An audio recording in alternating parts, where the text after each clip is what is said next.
It's the biggest foreign policy challenge, Joe, for the White House. It is also the biggest potential for investors to see a black swan event at some point next year. The administration has been pursuing a strategy of what it calls deterrence and diplomacy. And at least on diplomacy, there appear to be some engagements that are going to happen early next year. You mentioned the January 10th discussions between the U.S. and Russia directly. Yesterday, President Biden was asked whether that would be at the leader level between him and Mr. Putin. He said, "We will see." 2 days later, Russia is expected to hold talks with NATO. Of course, he has been seeking reassurances that NATO will not expand into Ukraine. NATO has been unwilling and unable to guarantee that.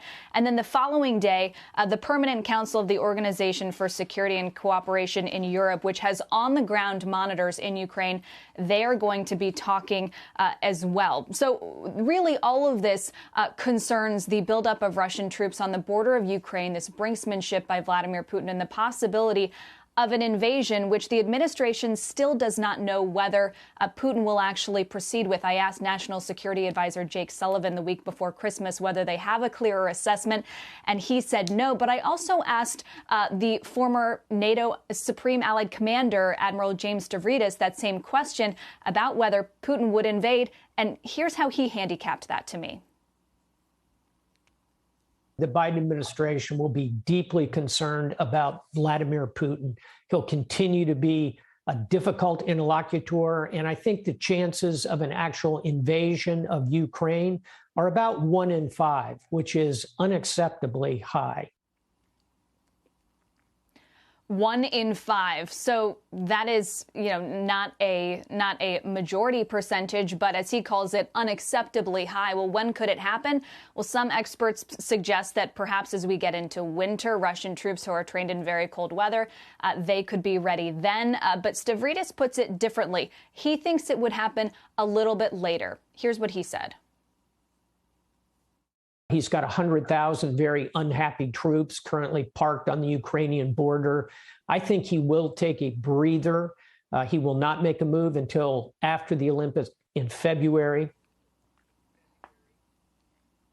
So he believes that doing such an invasion before the Olympics would be a distraction to the rest of the world. He would want to do so at a time when there would, be more attention on that situation before the Olympics are, of course, on the world stage. But, Joe, that is going to be the story overseas that the market and establishment here in Washington are going to be watching as they try to deter Putin at the border of Ukraine. Those are the two. Can there be two elephants in one room? But we've got China and Russia. I think there can, which makes it even more unsettling in terms of global instability and what's possible. And in terms of really, those are a lot of animals here. Those are black swans, both of them. Either one. I think either Taiwan or Ukraine. Yeah, all jokes aside, I mean, we entered 2021 thinking that China is going to be the biggest challenge for the White House. And while it is a strategic challenge, to borrow the words of Stavridis, the tactical challenge now is Russia. And so we'll see where they go from there and how they can contain some of this risk that has really become apparent.